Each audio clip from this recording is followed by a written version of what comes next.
Buenos días, hermanos. Le damos gracias al Señor por estar acá este domingo. Y el Señor ponía en mi corazón poder compartir este domingo un tema que no es muy popular, la verdad, ¿no? Si bien nuestra hermana Rocío el domingo pasado había compartido que somos el pueblo más feliz, ¿no? A pesar de nuestras circunstancias, a pesar de nuestras dificultades, a pesar de lo que podamos estar atravesando, somos un pueblo feliz. Pero dentro de estas situaciones difíciles que podemos vivir como hijos de Dios, está una en particular que yo creo que a todos nos gusta muchísimo, ¿no? Que es ser corregidos. ¿Les gusta a ustedes ser corregidos? ¿No? Yo pensaba que sí. No nos gusta, ¿no? No nos gusta ser corregidos, no nos gusta que nos digan cuándo estamos haciendo las cosas bien y cuándo estamos haciendo las cosas mal, ¿no? Y de eso vamos a compartir hoy día. Y yo quería comenzar hablando respecto a la persona que le toca corregir a otra persona, ¿correcto? Vamos a ver esa primera perspectiva. Y el ejemplo más claro es un padre y una madre, ¿no? Que tiene una ascendencia sobre sus hijos y que los corrige. Pero no me quiero concentrar ahorita en el padre y la madre, sino contarles un poco respecto a las empresas. En las empresas, hace no muchos años, serán unos 10 años, las compañías se dieron cuenta que los principales supervisores o los principales ejecutivos no les gustaba decirle a las personas que tenían a su cargo qué cosas tenían que hacer, qué cosas hacían bien y qué cosas hacían mal. Entonces, fueron los gringos que inventan todo y le ponen un nombre bonito a todo, lo que inventaron algo que se llamaba el feedback, ¿no? Que era un proceso por el cual el supervisor le daba una retroalimentación a su trabajador y le decía en qué cosas estaba bien y a veces en qué cosas estaba mal, ¿no? Y se comenzó a instruir a los supervisores a tener estas conversaciones, que eran conversaciones difíciles.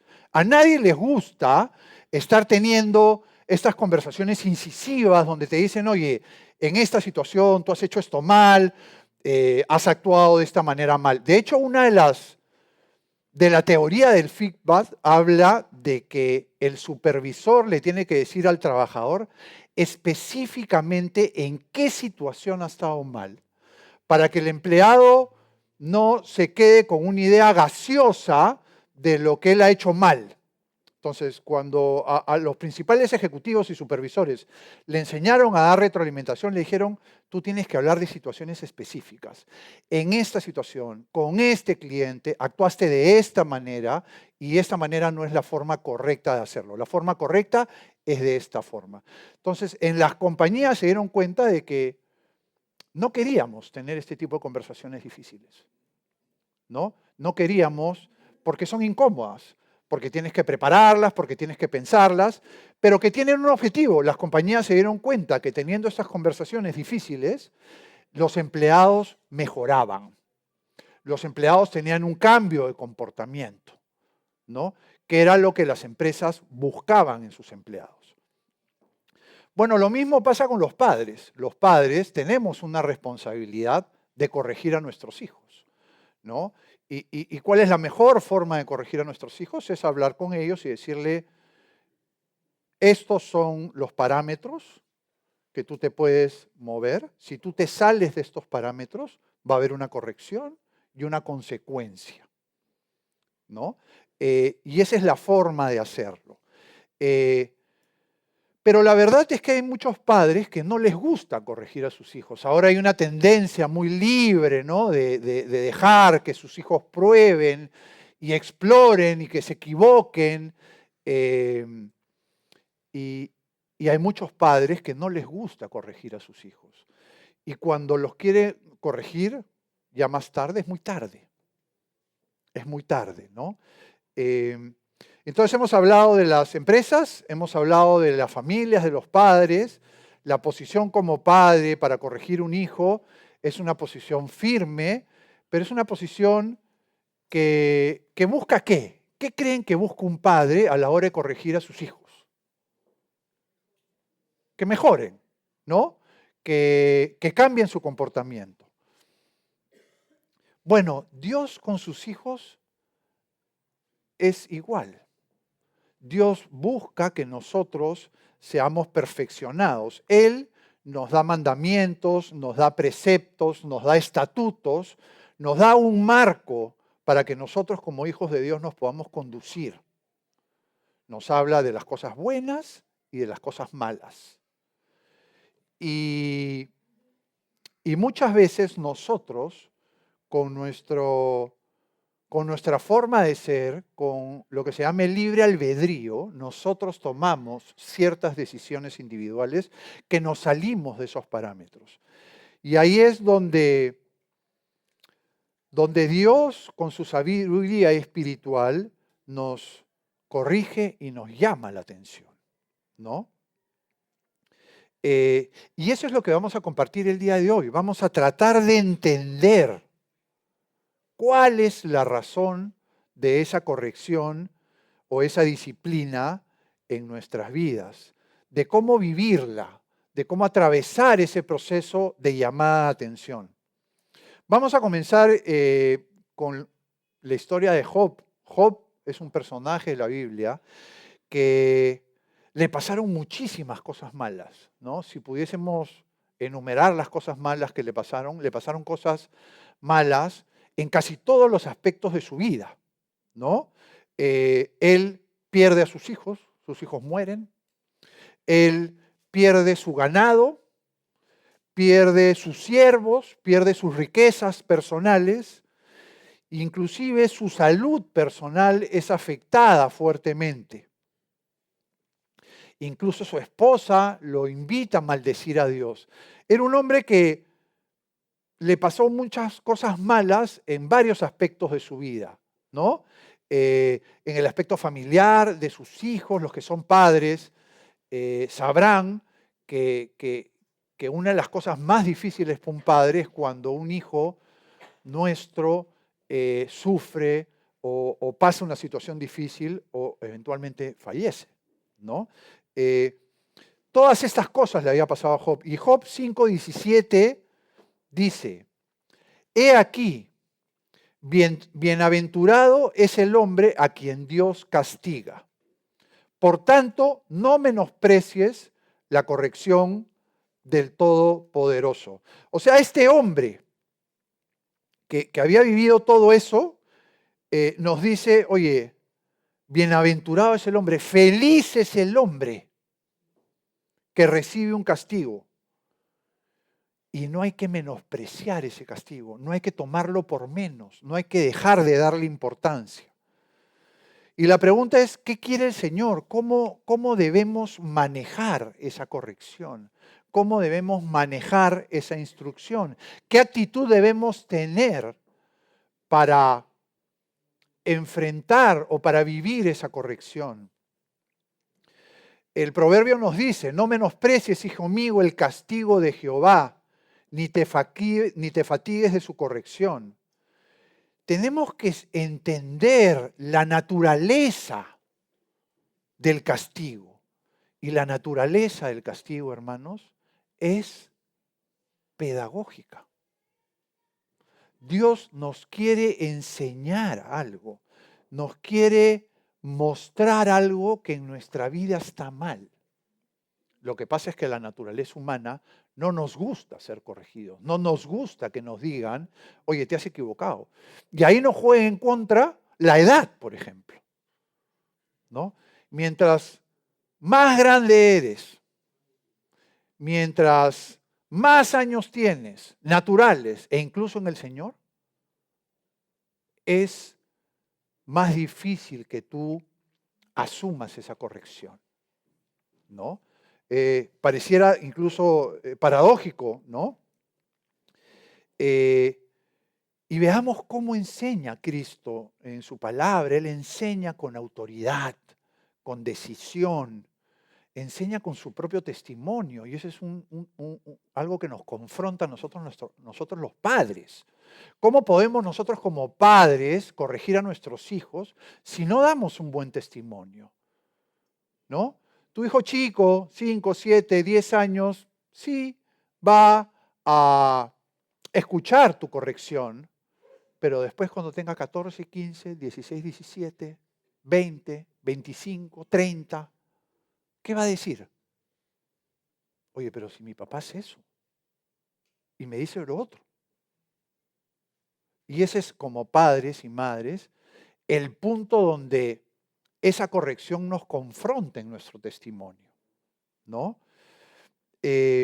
Y el Señor también nos enseña con parábolas para que nosotros pensemos y nos lleva al pensamiento y a la reflexión esas parábolas.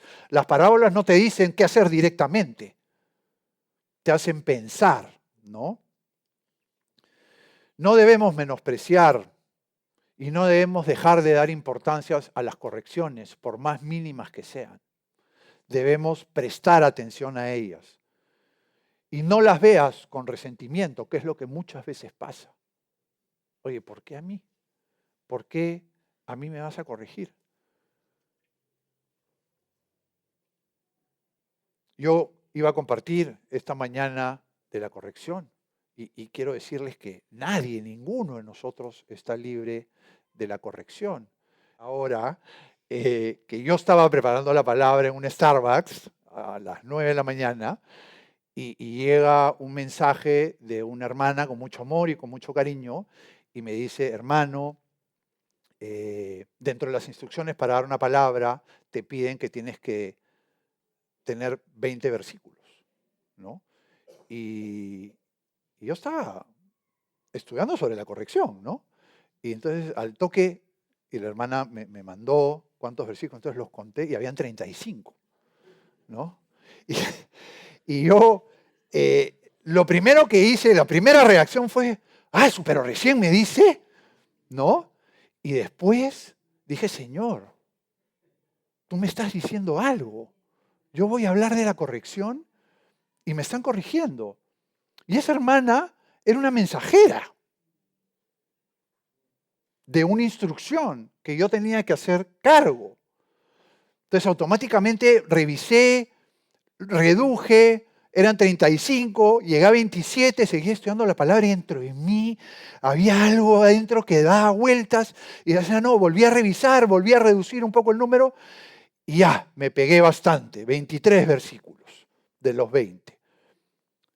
Lo que les quiero decir es que nadie está libre de una corrección, seas quien seas. Y te puede llegar en cualquier momento. La pregunta es cómo la vas a enfrentar. ¿Cuánto te vas a demorar en entenderla si es que quieres entenderla? Yo sinceramente en ese momento fue tan rápido que no me preocupé en entenderla. Me preocupé en obedecer. ¿No? Entonces, de eso se trata la corrección, de cómo la entiendes y cómo actúas respecto a eso, ¿no? Esa es la respuesta que tú tienes que tener a la corrección, no menospreciarla, no tomarla menos, ¿no? Las correcciones nos siguen toda la vida. Yo trataba de buscar una corrección que yo había recibido de chico que me había marcado toda mi vida para algo bueno, ¿no? Y yo quería contarles que yo estuve en un colegio que era un colegio casi militar. Era un colegio que era para todos los que votaban de todos los colegios, iban a ese colegio, ¿no? A mí no me votaron, me pusieron de frente en ese colegio, pero iban todos los expulsados de todos los colegios, ¿no? Y el colegio era muy militar, ¿no? Nos daban con la vara, ¿no? Nos jalaban las patillas, nos, eh, nos castigaban, nos encerraban, ¿no? Era muy fuerte, ¿no? Pero una de las cosas que era de las más fuertes era que si tú llegabas al colegio tarde, el colegio, ¡pum!, te cerraba las puertas. No entrabas. Tenías que regresarte a tu casa, ¿no? Por supuesto, regresar a tu casa era enfrentar a tus padres, ¿no? Que habías llegado tarde. Y tú te reías la cantidad de excusas que los alumnos daban y explicaban que el micro, que se le reventó la llanta, que la mamá, que no le tuvo el almuerzo. Algunos osaban entrar a la dirección a reclamar, pero el colegio estaba cerrado. No entrabas a clase. ¿Y qué pasaba cuando no entrabas a clases? Todos los exámenes que te tomaban ese día, tenías 0. ¿No? Entonces, yo viví durante 12 años de mis estudios una angustia por no llegar tarde terrible, ¿no? Una vez me dejaron fuera y a partir de ahí yo soy un obsesivo con la puntualidad, pero obsesivo. En mi familia a veces me tratan ya de loquito, ¿no? Oye, papá, ya pues, faltan 45 minutos, o cuando voy al aeropuerto, lo más tarde que llego son 3 horas antes. Ese es lo más tarde que llego, ¿no? Y tengo una obsesión por la puntualidad que fue formada por esa corrección. Entonces, la corrección sí cambia el comportamiento de las personas. Hoy cuando llego tarde, tengo una angustia horrible, esa misma angustia que yo tenía cuando era chico y estaba en el Chama, repleto, camino al colegio y veía que iba a llegar tarde.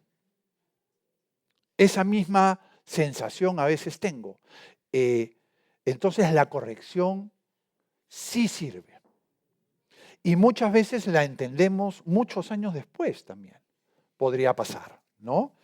En Hebreos 12, 5 y 6 dice: y habéis ya olvidado la exhortación que como a hijos se os dirige, diciendo: hijo mío, no menosprecies la disciplina del Señor, ni desmayes cuando eres reprendido por Él, porque el Señor al que ama disciplina y azota a todo el que recibe por hijo. Entonces no debemos juzgar las intenciones de Dios. Las intenciones de Dios en la corrección son buenas, son amorosas. Cuando recibes una corrección, es el momento de meditar, es el momento de pensar qué es lo que has hecho mal, más de entrar en un proceso de negación. Tienes que entender de que cada vez que tú recibes una corrección, recibes una instrucción, esa instrucción viene con amor atrás. Se te da porque te aman, porque la persona que te lo está dando y porque Dios te ama.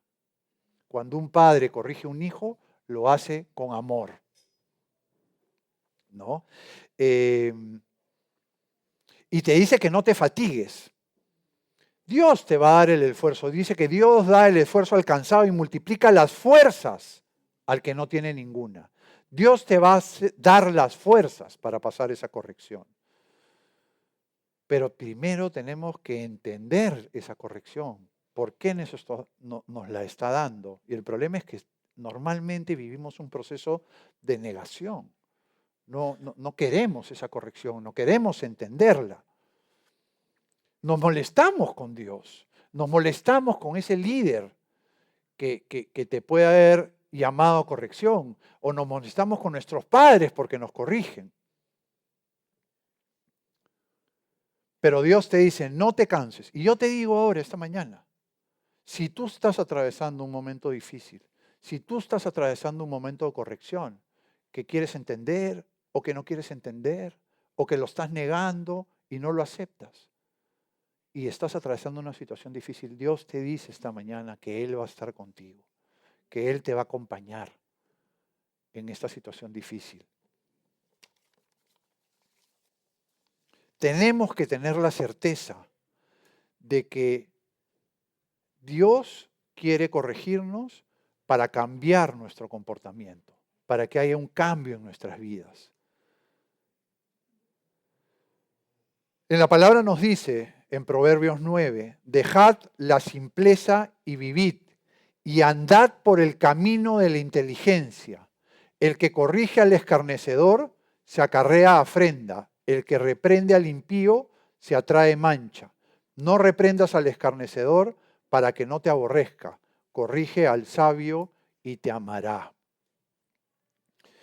Y acá habla de 3 tipos de personas, ¿no? El escarnecedor, que es el burlador, es el que rechaza la corrección, es el que se ofende con la corrección, ¿no?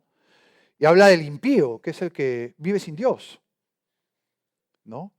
Y habla del sabio.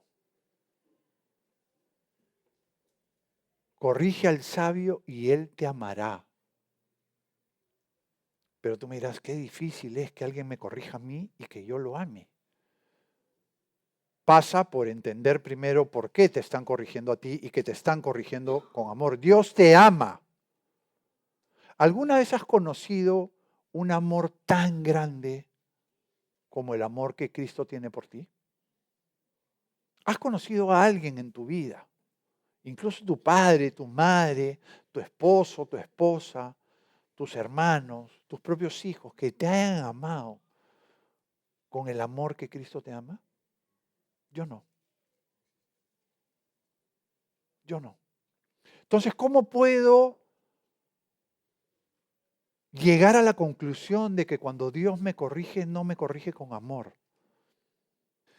La palabra en 2 de Timoteo 3:16 dice: toda la escritura es inspirada por Dios y útil para enseñar, para redarguir, para corregir, para instruir en justicia, a fin de que el hombre de Dios sea perfecto, enteramente preparado para toda buena obra. Tengo que pedirle disculpas, hermanos, porque esta palabra no es para ustedes. Ustedes son perfectos, ¿no? Estamos lejísimos de ser perfectos. O sea que si te crees perfecto o perfecta, estás muy lejos de la realidad. Tienes muchas cosas que mejorar. Y lo hemos dicho muchas veces. ¿Por qué llegas a la iglesia y te das cuenta que tienes muchas cosas que mejorar? Porque el estándar es Cristo, que es altísimo. Hacia eso queremos llegar. Ya no es el estándar del mundo, que está por los pies. Es el estándar de Cristo. Es una verdad para sus hijos. Su propósito es hacernos a su imagen y semejanza. Y muchas veces Dios nos da esa corrección para evitarnos un mayor daño en nuestras vidas. Eso es algo que tampoco entendemos. Que te da una corrección en un momento dado para que tú cambies tu comportamiento, porque si eso no pasara, después va a ser peor. Después va a ser mucho más severo y las consecuencias van a ser mucho más grandes. La corrección, hermanos, es individual. Acá no es que es por esposo y esposa, acá no es que somos 3, la corrección es individual. Tus pecados son individuales. Tu orgullo, tu autosuficiencia, tus caprichos son individuales. Son decisiones tuyas. Y la corrección es para ti. No es para el que tienes sentado al costado. No es para tu vecino. No es para tu hermano. Ay, esta palabra le cae a la hermanita, pero a perilla. ¿No? Ojalá que el del costado esté escuchando y no se quede dormido. Porque es para él. ¿No? Y solo quería graficar un ejemplo que está en la palabra, que nos habla de este proceso que a veces vivimos con la corrección y cómo es la forma correcta de enfrentar esa corrección. Y hemos hablado mucho de la historia del rey David, ¿no? El rey David fue un hombre que en un momento de ociosidad estaba caminando en una terraza y vio a una mujer. Y vio una mujer y la codició y la tomó y adulteró con esa mujer. Esa mujer era una mujer que se llamaba Betsabé, estaba casada y era el rey él. Y la tomó. Y después no solo la historia acaba ahí. después mandó llamar al esposo. Y después envía al esposo a lo más recio de la batalla para que el esposo muera. Y el esposo muere, ¿no? Y él hace todo eso, mira, codicia, adultera, asesina, y no se había dado cuenta que lo que había hecho estaba mal. Entonces, Dios envía a Natán a hablar con David. Y está en 2 de Samuel, versículos 12 del 1 al 5, dice, Jehová envió a Natán a David, y viniendo a él le dijo, había 2 hombres en una ciudad, el uno rico y el otro pobre. El rico tenía numerosas ovejas y vacas, pero el pobre no tenía más que una sola corderita, que él había comprado y criado, y que había crecido con él y con sus hijos juntamente, comiendo de su bocado y bebiendo de su vaso y durmiendo en su seno. Y él la tenía como a una hija. Y vino uno de camino al hombre rico, y éste no quiso tomar de sus ovejas y de sus vacas para guisar para el caminante que había venido a él, sino que tomó la oveja de aquel hombre pobre y le preparó para aquel que había venido a él. ¿Entienden lo que pasaba? Había un hombre rico que tenía muchas posesiones, muchas ovejas, y había un hombre pobre que tenía una sola, que la había cuidado y la había protegido. Y ese hombre rico tenía que darle un agasajo a esta persona que venía, y no escoge dentro de todas las ovejas que él tenía, sino escoge esa, la del hombre pobre, esa única que había protegido. Y Natán le dice eso al rey David.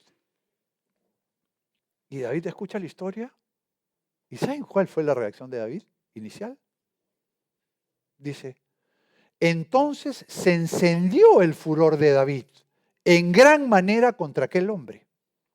Y dijo a Natán, vive Jehová, que el que tal hizo es digno de muerte.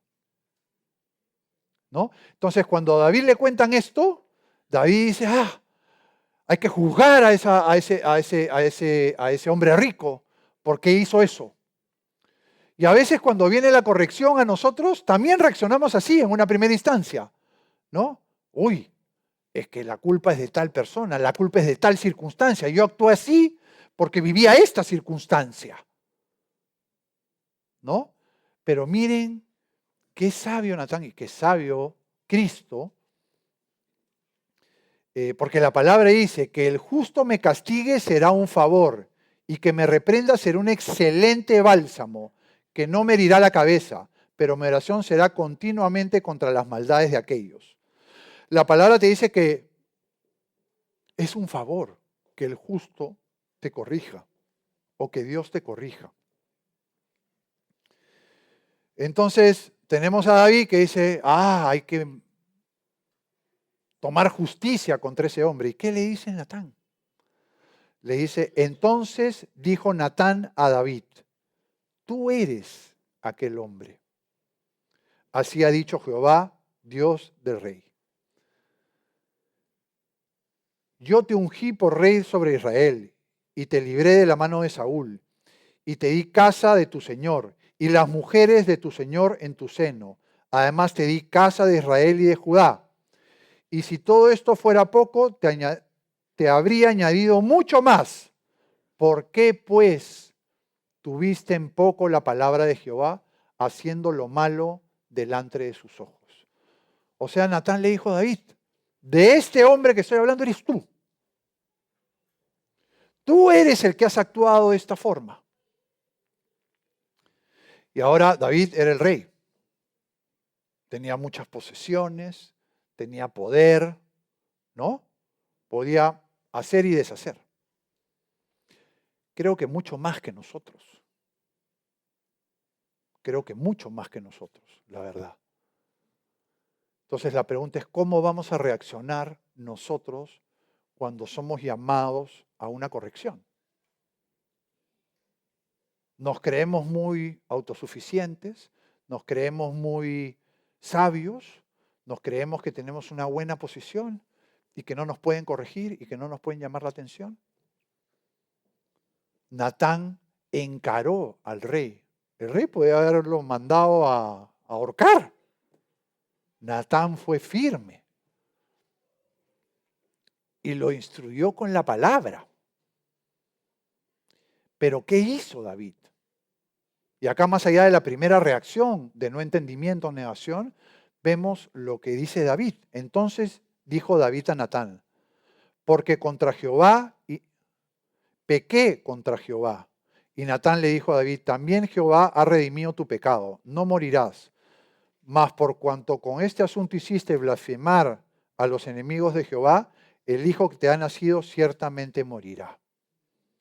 David automáticamente reconoce su pecado. Y ese es lo primero que tenemos que vivir como hijos de Dios, es reconocer nuestra falta, nuestro pecado. Miren, hermanos, mientras más tiempo te demores en entender la corrección y decir, esa corrección es para mí, no vas a poder avanzar, no vas a poder ser sanado, no vas a poder ser transformado, no vas a poder ser curado de eso que tienes en tu corazón. Y eso tuvo David. David reconoció, y ese es el primer paso. Hay gente, hermanos, que nunca reconoce su pecado, nunca reconoce su falta y vive con ella. A otros les toma una semana o más. La corrección es por tu bien o es por tu mal. La corrección es con amor o es con rabia. La corrección quiere enderezar tu camino o no. La corrección como primer paso quiere llevarte al arrepentimiento. Eso es lo que quiere la corrección como un primer paso. Y ese arrepentimiento tiene que ser genuino. Por eso David no se justificó. David no dio razones, ni explicaciones, ni circunstancias. Él reconoció con humildad su pecado. Por eso él es llamado un hombre conforme al corazón de Dios. ¿Tú quieres ser llamado un hombre o una mujer conforme al corazón de Dios? Yo creo que sí. Pero entonces, ¿por qué te rehusas a la corrección? ¿Por qué te molestas con la corrección? ¿Por qué te toma semanas o meses entender la corrección? O de repente nunca la entiendes y simplemente pasas la página.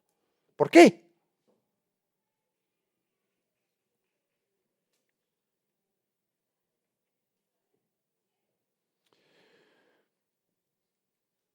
Y la pregunta es cómo evitar la corrección, cómo evitar más bien la falta, cómo evitar el pecado. Y hay algo que Dios nos lo repite una y otra vez en su palabra, que es que honremos a Dios en todo momento de nuestra vida.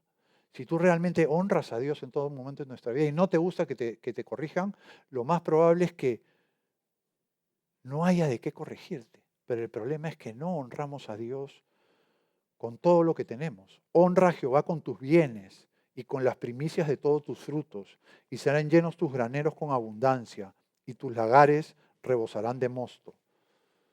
No le damos la importancia a Dios. No decimos Dios es primero. No decimos Dios toma mi tiempo, toma mi dedicación, toma mis recursos, toma mis capacidades, toma mis dones. Son para ti, no para yo vanagloriarme, ni para creerme.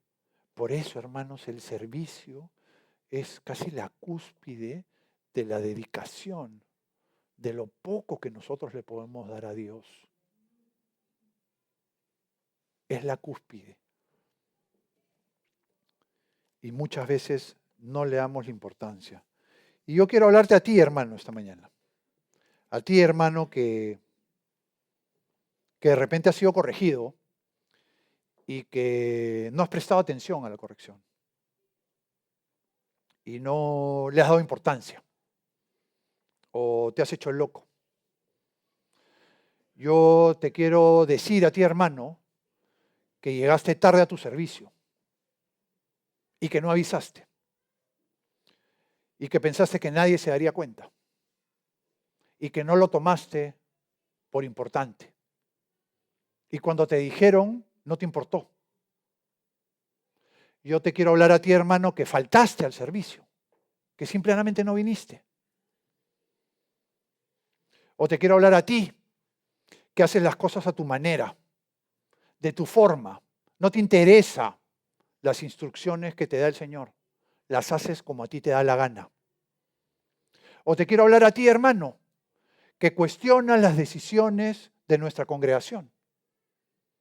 Y que no solamente las cuestionas, sino que no te parecen y criticas.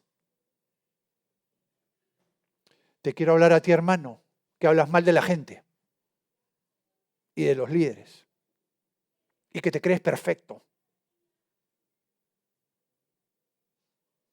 Te quiero hablar a ti, hermano, que criticas, porque es más fácil criticar que hacer. Te quiero hablar a ti, hermano, que consideras que está bien estar bien con Dios y con el mundo, y que tienes un paso acá, un pie acá y otro pie allá. Y estás viviendo esa dualidad y estás sirviendo a dos señores. A ti te reprendo.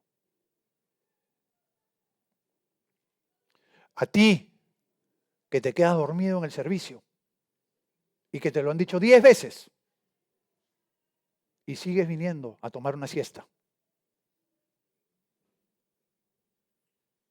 Te lo decimos, es una falta de respeto al Señor. A ti, que eres un pecador y te molestas cuando tu pecado es visto por el hombre.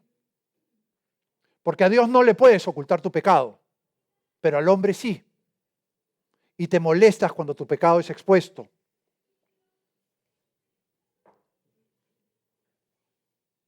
A ti que te molestas cuando eres expuesto.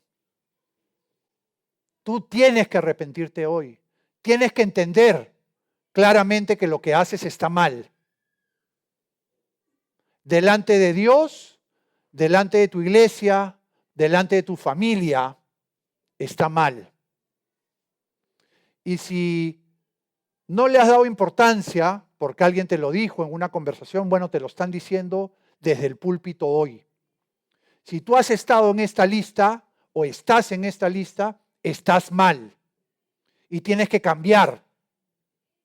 Porque podría buscar un versículo para cada una de las cosas que he enumerado esta mañana, con la palabra que te diría que lo que haces está mal, que tienes que cambiar tu comportamiento, que tienes que tomar en cuenta la corrección y no hacerte el loco o la loca, o decir no es para mí, es para el otro. Yo reprendo y castigo a todos los que amo. Sé pues celoso y arrepiéntete. Y esta mañana sería ideal que te arrepientas, pero lo primero es que tomes conciencia que si has estado en esta larga lista de pecados y de faltas y de falta de respeto a Dios, tengas el coraje de reconocerlo, el primer paso. De decir, sí, esto me cae a mí. Yo llegué tarde a mi servicio. Claro, como están los hermanitos que me cubren, no pasa nada. No llamé a avisar. A todos nos puede pasar alguna circunstancia. Simplemente no fui. Me fui. Tenía que hacer algo. O me olvidé. Leí mi correo y se me pasó, como me avisaron hace 2 meses, y no le di la importancia.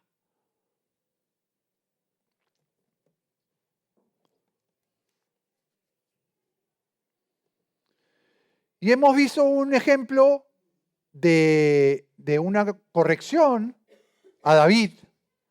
Y tú me podrás decir, wow, Martín, qué duro ha sido hoy, ¿no? ¿Cómo nos has confrontado y cómo nos has gritoneado. Eso no es nada. Yo quiero enseñarles, para que ustedes sepan, un ejemplo que hay en el Nuevo Testamento que es fuertísimo y que ustedes seguro no han reparado en él. Y esto daba cuando Jesús iba a ser llevado a Jerusalén para ser ofendido, para ser maltratado y para ser muerto. Esas eran las circunstancias y Jesús le explicaba a los discípulos que él iba a vivir eso. Y Pedro lo jaló un costadito y le dijo. Entonces Pedro, tomándolo aparte, comenzó a reconvenirle diciendo, Señor, ten compasión de ti, en ninguna manera esto te acontezca. La pregunta es, ¿cuáles eran las intenciones de Pedro? ¿Eran malas? No. Quería proteger a Cristo, ¿no? Pedro, ¿qué estaba viendo? Lo natural. Es lo que tú ves. Tú ves lo natural. Pedro estaba viendo lo natural, ¿no? Y miren las palabras que Jesús tuvo para él. Pedro no era cualquier cosa. Miren la palabra. Pero él, volviéndose, dijo a Pedro, quítate delante de mí, Satanás. Imagínate. O sea que si tú te has ofendido porque el hermano Martín hoy día te ha dicho que has cometido un pecado, Jesús le dijo a Pedro, a un discípulo, lo llamó Satanás. Quítate delante de mí, Satanás. Me eres tropiezo, porque no pones la mira en las cosas de Dios, sino en las de los hombres. Y eso es lo que haces muchas veces tú. Claro, como llegar tarde al trabajo no pasa nada, crees que llegar tarde al servicio es lo mismo. Pero no es así, porque el servicio no es natural, es espiritual. Es el mismo ejemplo.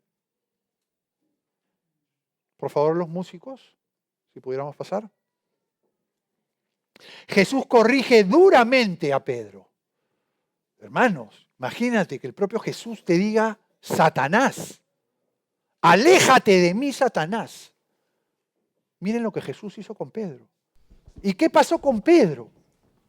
Pedro creció y maduró espiritualmente en su caminar al costado de Jesús. Él era un hombre impulsivo, era temeroso y se convirtió en un hombre maduro, valiente y que tuvo una entrega total hasta su muerte. Pedro fue corregido y no una vez. Y él creció como hijo de Dios. Él creció espiritualmente. Y eso es lo que quiere Jesús para ti.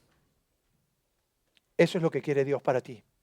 Quiere que tú mejores, quiere que tú seas más sabio, quiere que tú crezcas, te quiere purificar. La pregunta es, ¿nos vamos a dejar purificar? ¿Nos vamos a dejar enderezar? ¿O creemos que todo lo que tenemos es bueno?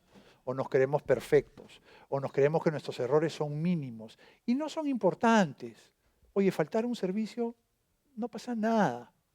Oye, llegar tarde al coro, no pasa nada. O comenzamos a ver las cosas con ojos espirituales, que es lo que nos falta.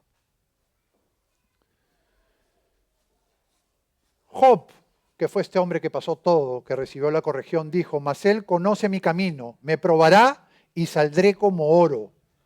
Mis pies han seguido sus pisadas, guardaré su camino y no me apartaré. Del mandamiento de sus labios nunca me separaré, guardaré las palabras de su boca más que mi comida. Este hombre que había pasado todo esto llega a esta conclusión. Y es la conclusión que yo quiero que tú llegues esta mañana. que reconozcas tus faltas, tu pecado. Acá no hay uno solo, déjenme darle las malas noticias, ni uno que nos libremos de esta palabra. O sea que si te vas hoy día a tu casa pensando que eso no fue para ti, estás en un proceso de negación total, que es justamente lo que Cristo no quiere para ti. Todos tenemos cosas que mejorar.